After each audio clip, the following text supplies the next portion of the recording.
기도하시겠습니다. 주 하나님께서 이 한 시간을 복 주셔서 주의 말씀을 전할 때에 말씀이 우리의 삶을 새롭게 하시고 참으로 참된 지혜가 무엇인가를 우리가 발견할 수 있는, 그래서 지혜로운 삶을 살아가는 모든 성도들 다 되도록 복을 허락하여 주옵소서. 전도서를 통해서 인생의 참된 지혜를 발견할 수 있는 은혜를 주옵소서. 예수님의 이름으로 기도하옵나이다. 아멘.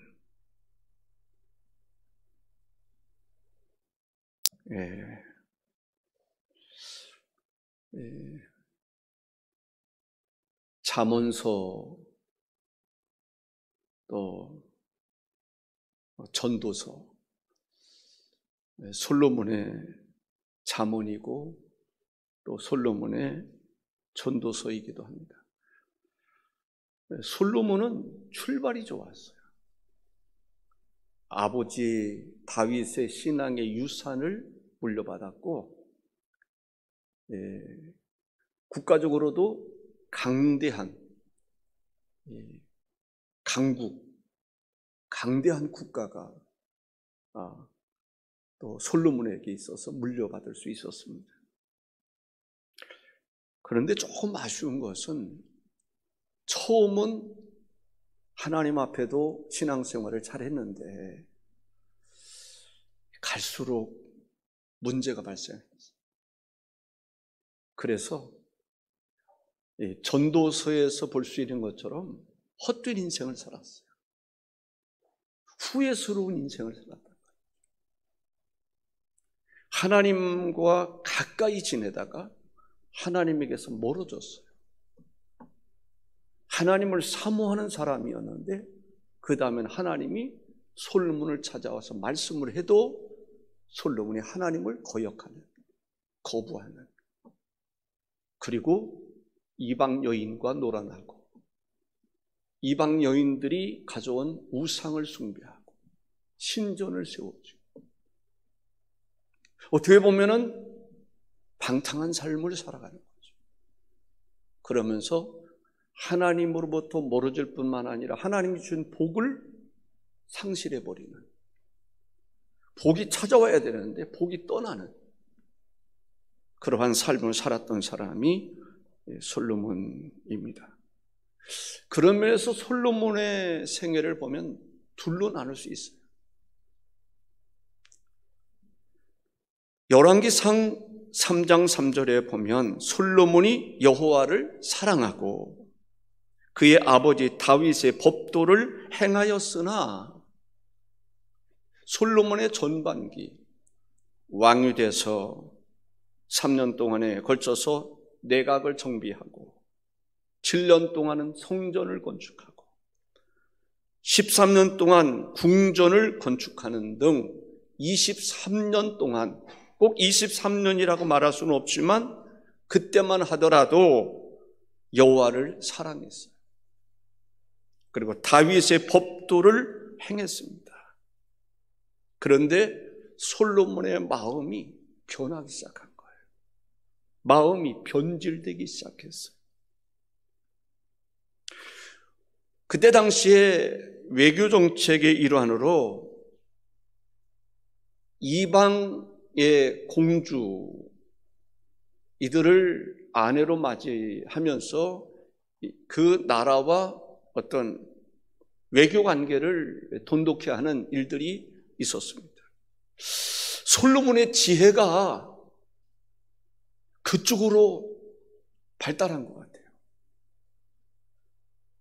지혜의 근본이 하나님을 경외하는 것이었는데 하나님을 경외하는 그 지혜가 인간적인 면으로 지혜가 쓰임받았다. 이방 여인을 취했는데 후궁이 700명. 놀라지 않으십니까? 첩이 300명. 1000명이 1000명. 이 천명들이 그 나라의 우상을 가지고 들어오는 거예요. 성전을 건축하는데 7년인데 궁전, 이방 여인들이 와서 살 수 있는 궁전, 이런 것들을 지어주는 것이 14년. 예루살렘이 우상의 전시장이 되어버렸단 말이죠. 온갖 우상이 예루살렘에 집중됐다. 기가 막힌 거죠. 성경은 이렇게 이야기합니다. 열왕기상 13장 3절에 왕은 후궁이 700명이요 첩이 300명이라 그의 여인들이 왕의 마음을 돌아서게 하였더라. 솔로몬의 마음을 하나님에게서 돌아서게 한 것은 여인들입니다. 여인들이 솔로몬의 마음을 하나님에게서 돌아서게 합니다. 하나님 중심이었는데, 하나님을 가까이 했던 사람인데, 여인들에 의해서 하나님 중심이 아니라 여인 중심, 하나님 중심이 아니라 이방을 가까이 하는,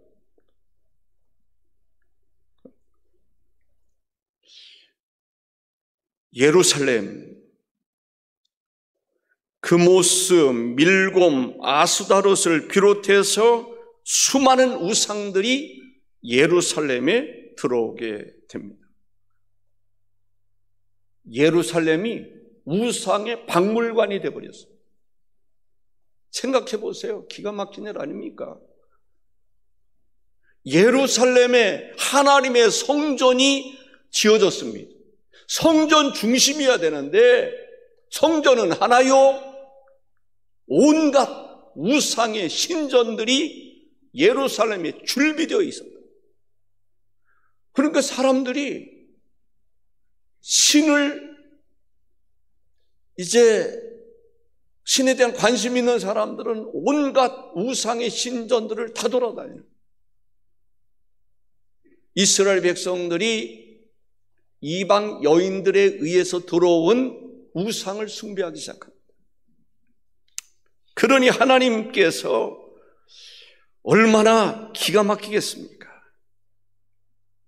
하나님께서 솔로몬에 대해서 이렇게 이야기를 합니다. 열왕기상 11장 9절과 10절에 보면 솔로몬이 마음을 돌려 이스라엘의 하나님 여호와를 떠남으로 마음을 돌이켰어요. 그래서 이스라엘의 하나님 여호와를 떠나버렸단 말이죠. 마음에서 하나님을 떠난 거예요. 여호와께서 그에게 진노하시니라. 여호와께서 일찍이 2번이나 그에게 나타나시고 일에 대하여 명령하사 다른 신을 따르지 말라 하셨으나 그가 여호와의 명령을 지키지 않았으므로 어쩌다가 하나님에게서 떠나고 하나님이 친히 나타나셔서 솔로몬에게 2번이나 다른 신을 따르지 마라, 우상 숭배하지 마라, 여호와의 명령을 지키라고 말씀하셨음에도 불구하고 다윗의 마음이 여인들에 의해서 하나님에게서 떠났다, 하나님에게서 멀어졌다라고 얘기를 합니다. 하나님을 가까이 할 때 하나님의 지혜가 빛나게 됐어요. 하나님을 가까이 할 때 하나님의 은혜가 있었고 하나님의 복이 솔로몬을 비롯해서 이스라엘의 예루살렘에 있었는데 하나님을 떠나면서 그렇게 아름답던, 그렇게 행복했던 행복이 깨지기 시작합니다. 솔로몬이 우상을 숭배하잖아요. 신이 숭배하지는 않는다 할지라도 우상을 받아들이고 우상을 숭배하게 만들잖아요. 그것은 곧 우상을 숭배하는 것과 다를 바가 없어요. 하나님을 떠났잖아요. 사울이 하나님을 떠났던 것처럼 다윗이 하나님을 떠났다 마음으로. 그러면서 세금을 걷어들이면서 예루살렘에 잔치가 벌어지는 거예요. 이스라엘 백성들은 허리가 굽은 거예요. 힘든 거예요. 세금 때문에. 그런데 그 세금이 어디에 쓰여지느냐? 솔로몬이 이방 여인들을 취하고 잔치를 벌이는데 그 잔치의 세금들이 다 쓰여져요. 백성들은 죽을 맛이에요. 하나님의 축복이 예루살렘에서 떠나는 것입니다. 교회도 마찬가지입니다. 우리도 마찬가지입니다. 가정도 마찬가지입니다. 민족도 마찬가지입니다. 우리가 하나님을 가까이 하면 하나님의 은혜가 있습니다. 하나님의 은혜가 임합니다. 우리가 하나님을 가까이 하면, 하나님을 경외하면 하나님의 축복이 우리에게 임합니다. 그러나 우리 마음속에 솔로몬처럼 사울처럼 하나님에게서 멀어지면, 하나님을 떠나면 떠날수록 하나님의 축복은, 하나님의 은혜는 우리에게서 떠난다는 사실을 우리는 성경을 통해서 충분히 알 수가 있습니다. 결국 어떻게 됩니까? 하나님의 은혜가 떠나니까 나라가 두 쪽으로 나누어지는 것입니다. 하나 되어야 되는데 나라가 남북으로 나누어지는 거예요. 남유다와 북이스라엘로 나누어지는 것입니다. 열왕기상 11장 29절에서 이후에 보면은 선지자 아히야를 통해서 여로보암에게 전해준 것은 나라가 나누어질 것이다 라는 것입니다. 하나님께서 다윗에게 약속하신 것이 있습니다. 내 왕위가 영원히 견고하리라. 하나님은 약속을 지키시는 분입니다. 하나님은 이스라엘 백성들이 하나님에게서 떠나고 우상을 숭배함에도 불구하고 이스라엘 백성들을 사랑하십니다. 사랑하시지만은 솔로몬의 우상 숭배로 인해서 나라는 두 쪽으로 나누어지는 것을 볼 수가 있습니다. 초기에는 하나님을 잘 경외했는데 노년에 하나님에게서 멀어지는 것을 볼 수가 있습니다. 초기에는 다윗이 유언을 하지 않습니까? 힘써 대장부가 되라, 하나님의 말씀을 지켜라, 아멘 했단 말이죠. 그렇게 하겠습니다. 하나님 앞에 일천번제를 드리면서 겸손히 하나님을 섬겼는데 하나님의 축복을 누리면서 하나님에게서 오히려 마음이 떠나고 이방 여인 우상과 함께하는 그러한 솔로몬, 하나님의 마음을 애타게 하고 하나님의 마음을 슬프게 했다라고 생각을 합니다. 솔로몬의 욕심입니다. 하나님에 관하여 거룩한 욕심이 있어야 되는데 하나님에게서 멀어지고 세상에 대한 욕심, 하나님께서 그 누구와 비교할 수 없는 부귀와 영화를 누릴 수 있도록 은혜를 주시지 않았습니까? 전무후무한 은혜를 주셨어요. 그럼에도 불구하고 그것으로 만족하지 못하고 욕심이 잉태한 적 죄를 낳고 죄가 장성한 적 사망을 낳느니라고 하는 말씀처럼 욕심, 세상에 대한 욕심, 향락에 대한 욕심, 그 욕심이 하나님에게서 멀어지는 결과를 가져오게 됐다라고 하는 것을 볼 수가 있습니다. 뒤늦게 늙어서 깨닫습니다. 그래도 하나님의 은혜가 늙어서라도 깨달아지니 감사한 것은 감사한 것이죠. 그래서 전도서를 쓰게 되는 것을 볼 수가 있습니다. 전도서를 통해서 말씀하고 싶어하는 것은 참된 지혜는 하나님을 경외하는 데 비롯된다라는 것입니다. 솔로몬이 깨달은 거예요. 참된 지혜, 하나님께서 초기에 일천번제를 드리고 나서 지혜를 주셨는데 그 지혜가 무엇인가? 참된 지혜는 여호와를 경외하는 것이다. 아멘. 우리도 솔로몬의 오랜 경험을 통해서 그 부귀와 영화를 누리며 방탕한 삶을 살아가면서 하나님을 떠났던 그 삶을 통해서 깨달은 게 뭐냐면 참된 지혜는 여호와를 경외하는 데서 비롯된다. 우리도 그 진리를 깨달을 수 있기를 바랍니다. 그렇습니다. 세상에서 먹고 마시고 즐거워하고 즐기는 것, 그것으로 만족할 수 있다고 생각할지 모르지만 그것 가지고는 안 되는 것입니다.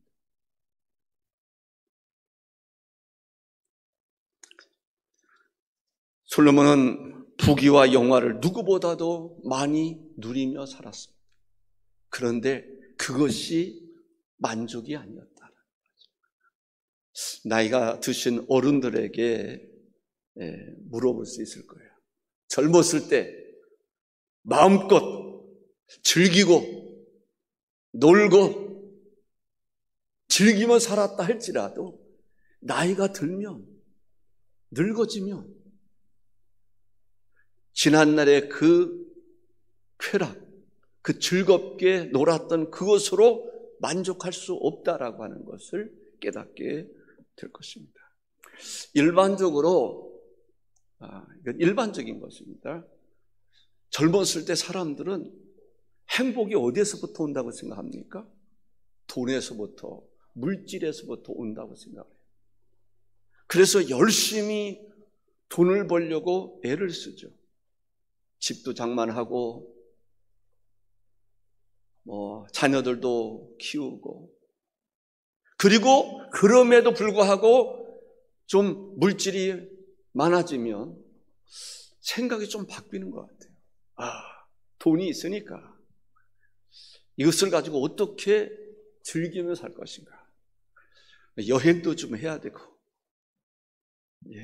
취미생활도 해야 되고, 골프도 치고, 해외여행도 좀 하고, 즐기며 살아가려는 생각을 하게 됩니다.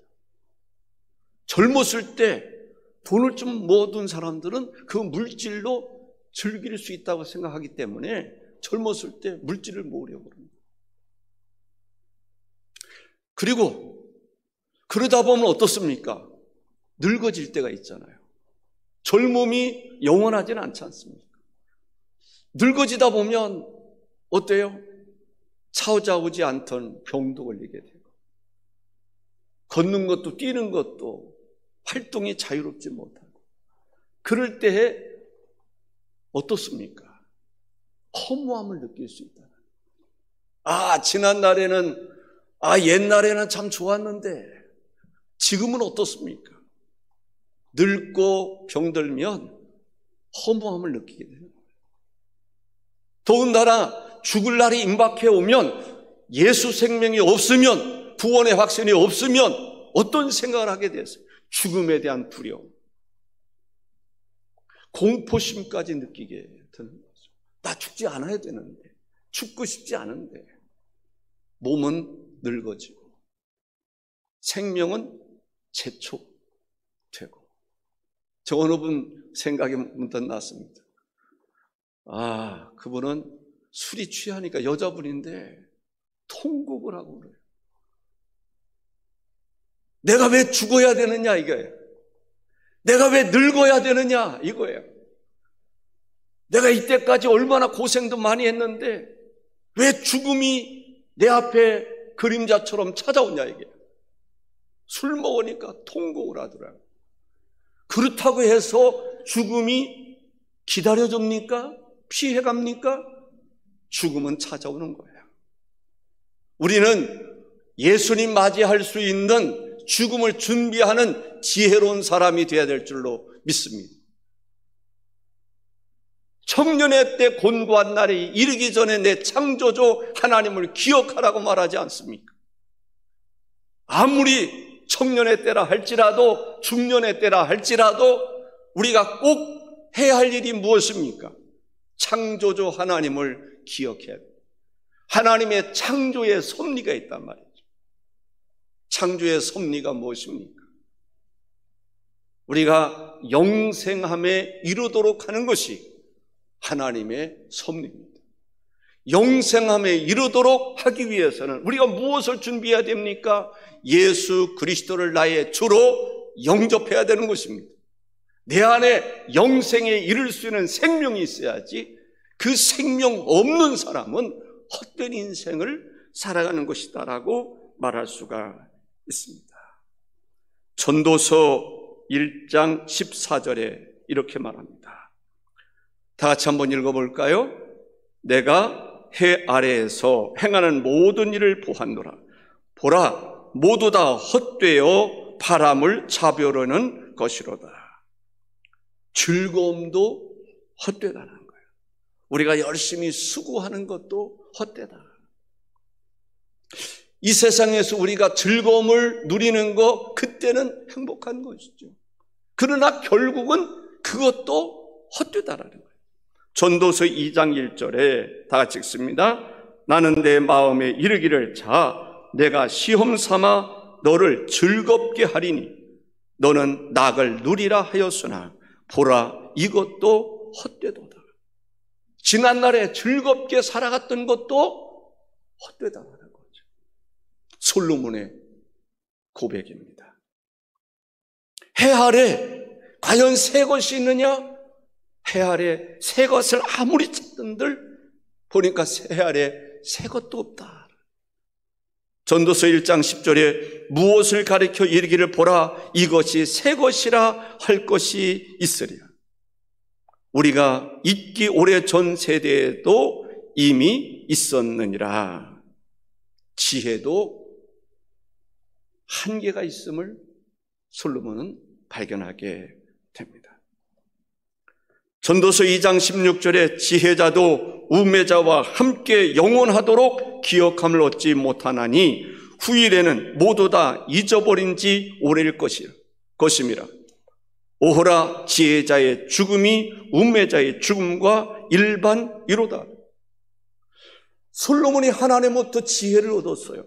세상 사람들도 지혜롭단 말이죠. 그런데 죽음 앞에서는 일반이다라는 거죠. 지혜라고 하는 것은 사람들이 이 세상을 살아가면서 그때그때 필요할 때 쓰는 것이 지혜입니다.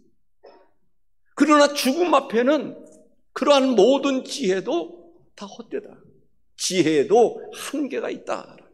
우리가 살아있을 동안에 지혜가 필요한 것이지 죽음 앞에서는 세상적인 지혜나 또 하나님이 주신 지혜도 소용이 없더라.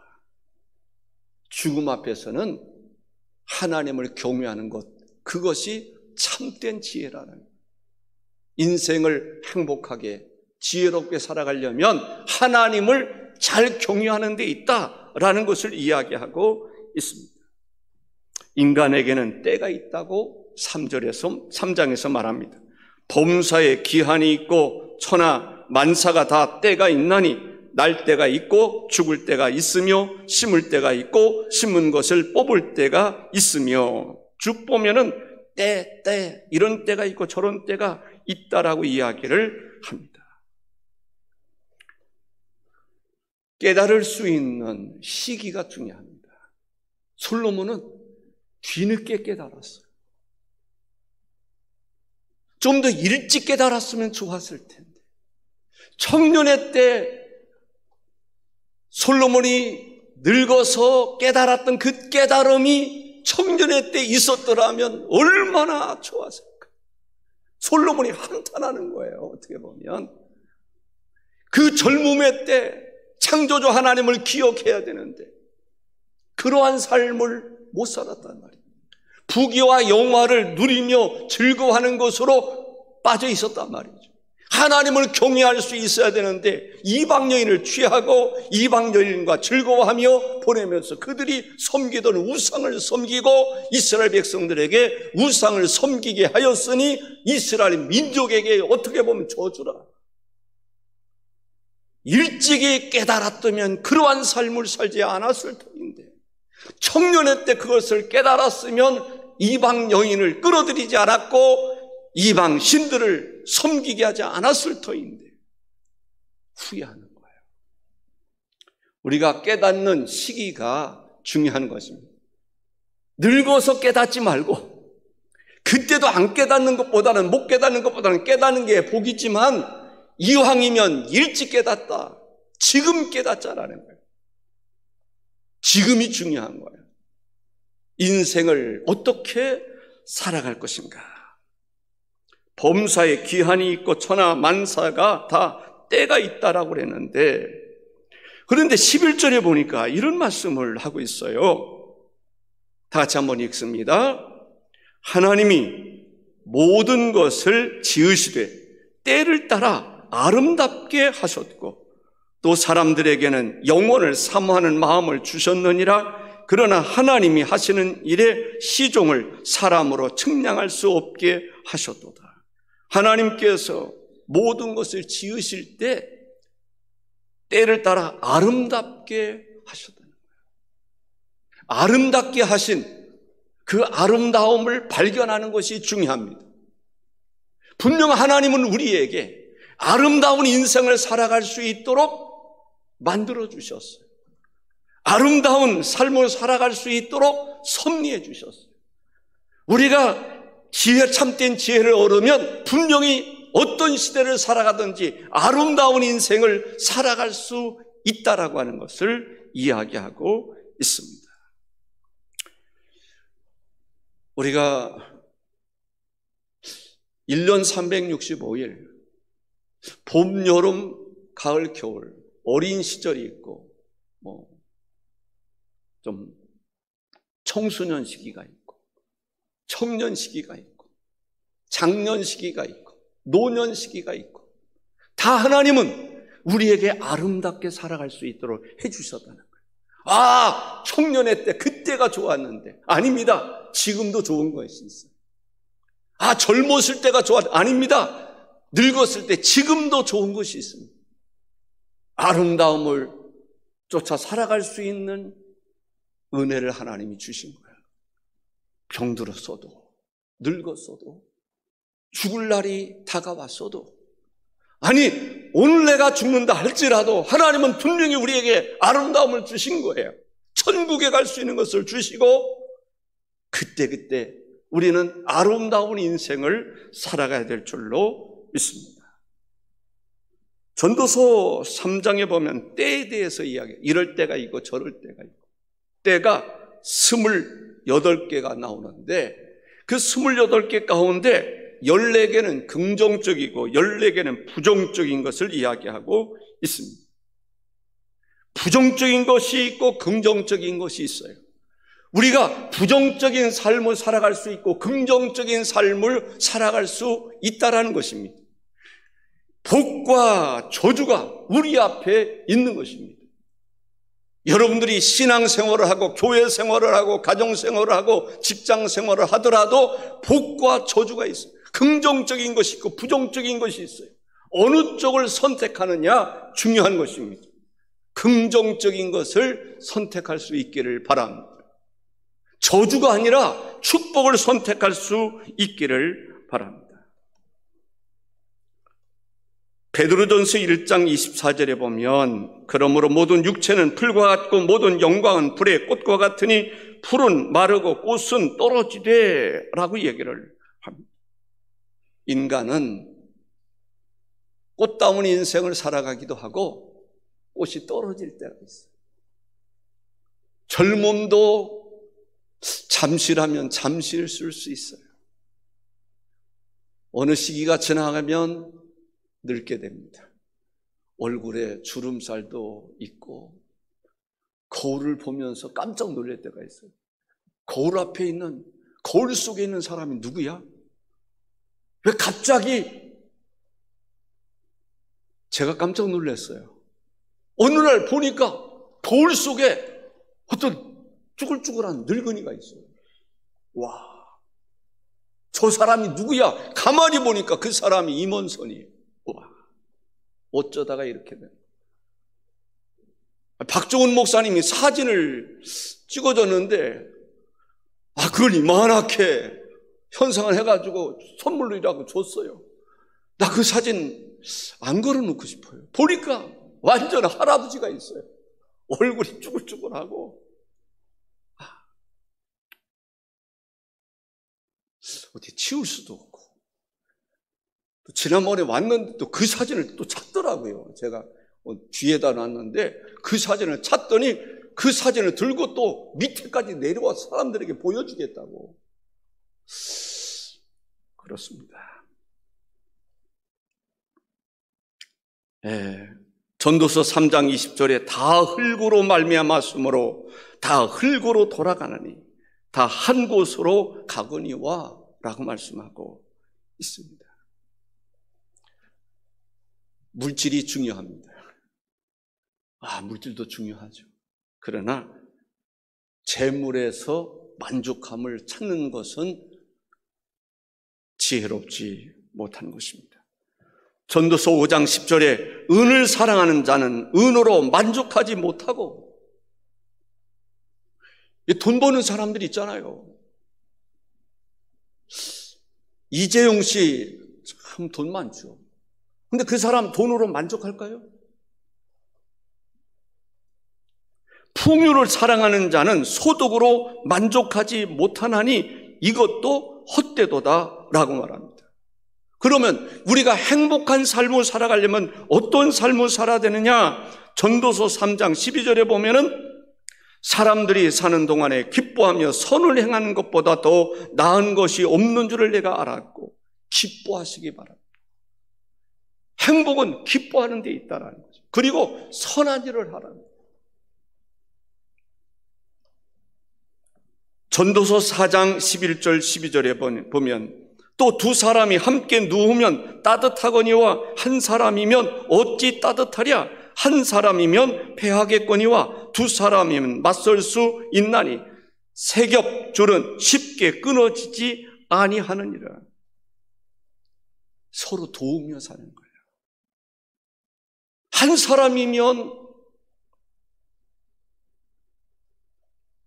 따뜻하지 않다 할지라도 두 사람이면 따뜻하게 살 수 있다. 혼자 있으면 추위를 견디지 못해서 얼어 죽을 사람도 두 사람이 열기를 같이 나누면 살 수 있다는 얘기일 수도 있어요. 한 사람이 감당할 수 없는 것 두 사람이면 감당할 수 있고 세 사람이면 더 잘 감당할 수 있고 서로가 서로를 도우며 살면 행복할 수 있다라는 거예요. 디모데전서 6장 10절에 보니까 돈을 사랑함이 일만하게 뿌리가 되나니 이것을 탐내는 자들은 미혹을 받아 미움에서 떠나 많은 근심으로써 자기를 찔렀도다 했습니다. 돈을 사랑하기 때문에 형제지간이 틀어지는 경우들이 있어요. 돈 때문에. 그래서 돈이 오히려 차라리 가난했더라면 괜찮았을 때. 여러분들 큰 돈이 없어서 다행이라고 생각하시면 될 거예요. 여러분들이 제가 만일에 재산이 한 6, 7천억만 돼도 우리 아이들 아마 심각한 분쟁이 일어날 수 있어요. 재벌의 그러한 자녀들이 재산 싸움하는 경우들이 있지 않습니까? 제가 그런 얘기를 할 때가 있어요. 아빠가 아마 수백억 가지고 있으면 너희들 나한테 잘할 텐데 명절 때 꼬박꼬박 찾아오고 아빠 사랑해요. 얘들아 할아버지한테 절해야지. 그러지 않을까? 그런 생각이 들 때가 있습니다. 근데 돈을 사랑하면 일만하게 뿌리가 될 수 있다. 다시 말한다면 우리의 인생을 돈 중심으로 살지 말고 서로 돌아보며 살아가라는 거예요. 기뻐하며 살아가라는 거예요. 하나님을 경외하면서 살아가라는 거예요. 전도서 5장에 보면 2절과 3절에 너는 하나님 앞에서 함부로 입을 열지 말며 급한 마음으로 말을 내지 말라. 하나님은 하늘에 계시고 너는 땅에 있음이니라. 이런즉 마땅히 말을 적게 할 것이라. 행복하게 살아가는 데 있어서 중요한 것은 또 말을 삼가하라는 거예요. 말을 함부로 하다 보면 행복이 깨질 수 있다는 거예요. 좋은 관계가 깨질 수 있다는 것이죠. 또 하나는 우리가 죽을 것을 기억하는 거예요. 죽음을 기억하는 거예요. 나도 죽을 수 있다는 것을 깨닫는 게 중요해요. 그러기 위해서는 잔치집에서는 그걸 깨닫지 못하는데 초상집에 가면 나도 저 사람처럼 죽을 때가 있을 거다. 어떻게 살아야 되는가? 살아있을 동안에 어떻게 살아야 되는가? 저는 어른들 보면 그런 생각이 들 때가 있어요. 가끔 새벽에도 그런 얘기를 할 때가 있습니다만은 나이가 드신 분들은요, 유치원 하듯이 노인학교 만들어야 돼. 천국 갈 예비학교 만들어야 될 것 같아요. 돈도 좀 투자하고 여행도 좀 가고 또 하나님 신앙 교육도 좀 잘 받고 천국 갈 수 있는 준비를 잘하는 것이 지혜로운 사람이다. 저는 그렇게 생각을 합니다. 그래서 전도서 7장 2절에 보니까 초상집에 가는 것이 잔치집에 가는 것보다 나으니 모든 사람의 끝이 이와 같이 됨이라. 모든 사람이 다 죽게 된다는 거예요.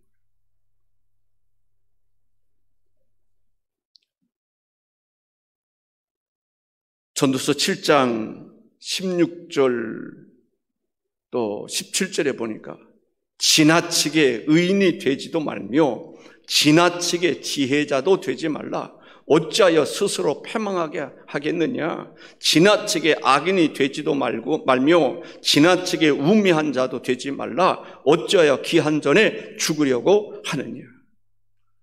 잘못된 데 치우치면 안 된다. 네. 지나치게 의인이 되지도 말며 지나치게 지혜자도 되지 말라.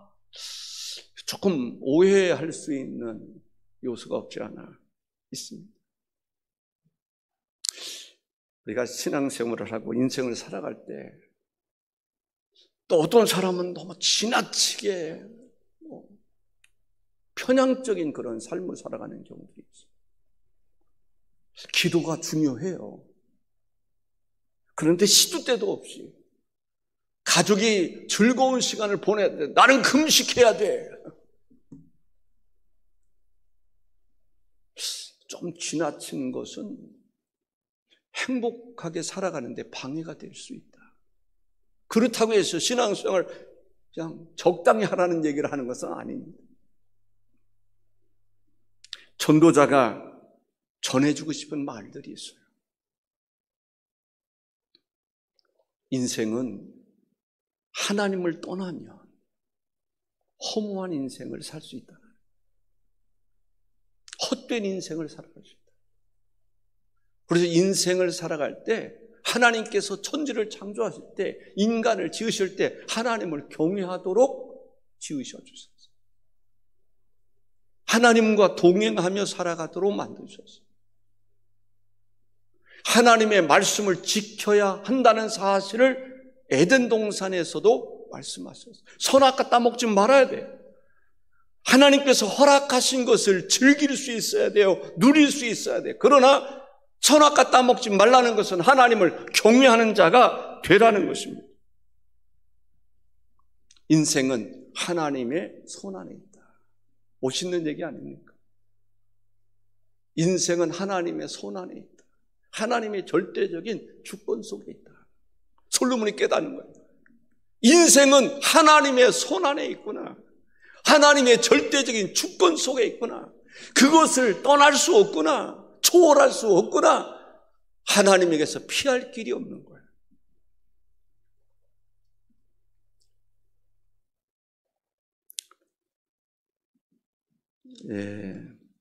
전도서 9장 1절에 보니까 이 모든 것을 내가 마음에 두고 이 모든 것을 살펴본 즉 의인이나 지혜자들이나 그들의 행위나 모두 다 하나님의 손 안에 있으니 하나님의 주권 아래 있다라는 것이죠.